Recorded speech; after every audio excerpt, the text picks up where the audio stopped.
Good morning, Rabbi. We are learning Mishna Bava Kamma, Parak Zayin, Chapter 7, Mishnah Dal, Mishnah 4. We started it yesterday, so let's just read from the beginning of the Mishnah, and then we'll pick up from where we left off.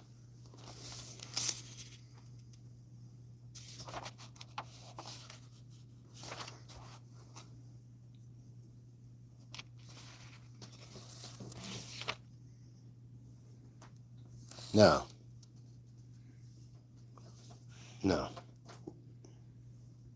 We're in the middle of Mishnah Gimel. Yeah. We are in the middle of Mishnah Gimel. Mishnah Gimel. Okay. Let's start from the beginning again. Ganav al pishnayim. The person stole based on testimony of two witnesses. V'tavach chomachar al piem. And then the same witnesses testified against him that he had shechted or sold. V'nimtzu zaymimin, and they come out being eidim zaymimin. Mishalman akol, so they have to pay everything. Ganav al pishnayim v'tavach chomachar al pishnayim acherim.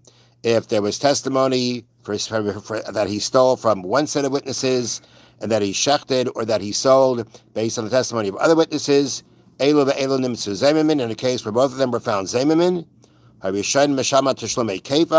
the first witnesses pay the double payment that they were trying to get that they testified against this person to pay, and they were proved to be zaymimin, so they have to pay it now.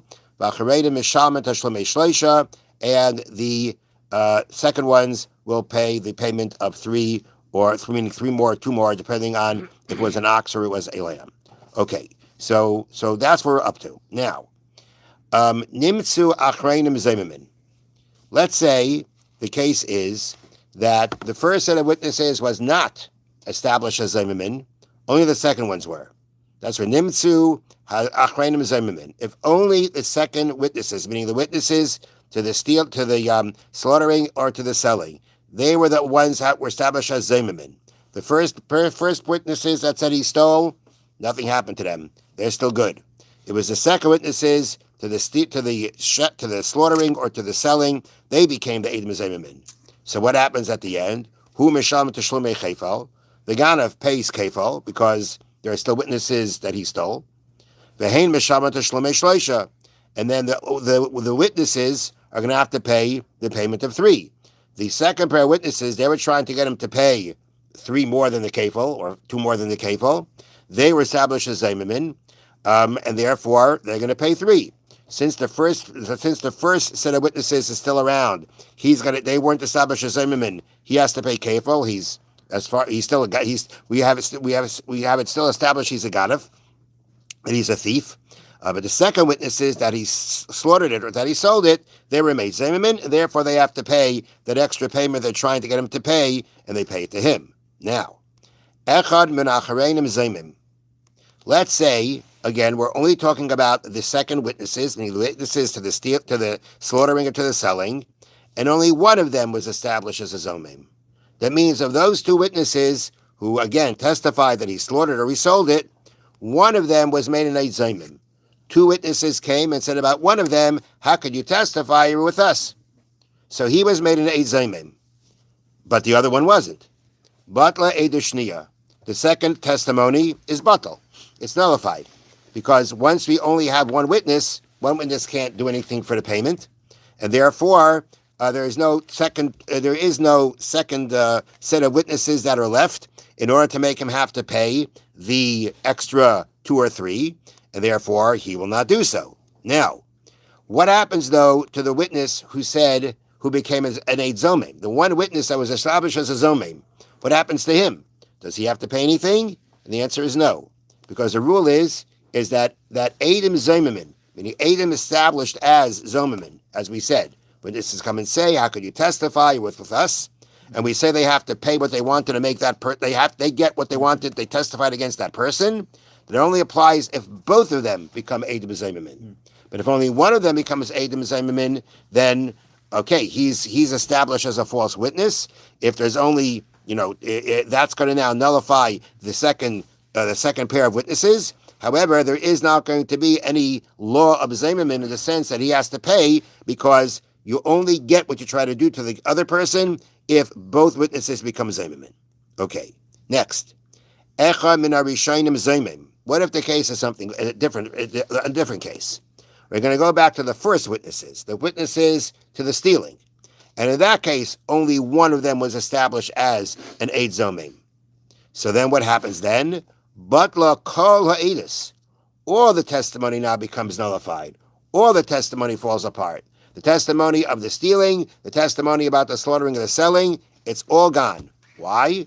Shem'ein gneva, because without gneva, without knowing that there was that he stole, ein tvich mechira, there is no law or payment regarding the slaughtering or the selling. So let's work this through. You have the first witnesses said he stole. One of them was made an Eid Zomim. Okay, so now what happens to that testimony? Done, right? We only have one witness left. So now there's no way we have no more testimony that he stole. Mm-hmm. Now, are they going to have to pay double? They were trying to make him pay double for stealing. Is this one Eid Zomim going to have to pay anything? The answer is no. We still have the rule.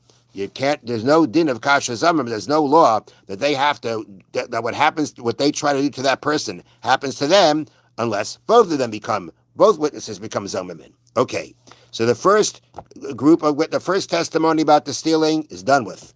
Okay, now, Mishna says, but l'kalaedus. Once that falls apart, once testimony about the stealing falls apart, everything falls apart. Because if we don't have testimony that he stole, the only testimony we have is that he slaughtered, that he sold it. So what?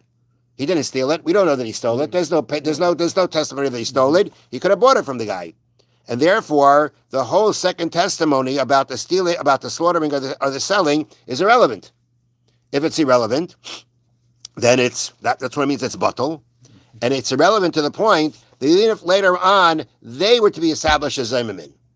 Two witnesses came afterwards and said, "How could you have even testified to begin with? You were with us." Mm-hmm. They would not get the kasha zamam. They would not have to now pay in this case. They wanted to make him pay two or three more. So, are we going to make them pay 2 or 3 more? The answer is no, because by the time they became zomimin, their testimony was irrelevant. Because once we already had established, once we don't have the testimony about the stealing anymore, their testimony of selling or slaughtering is irrelevant.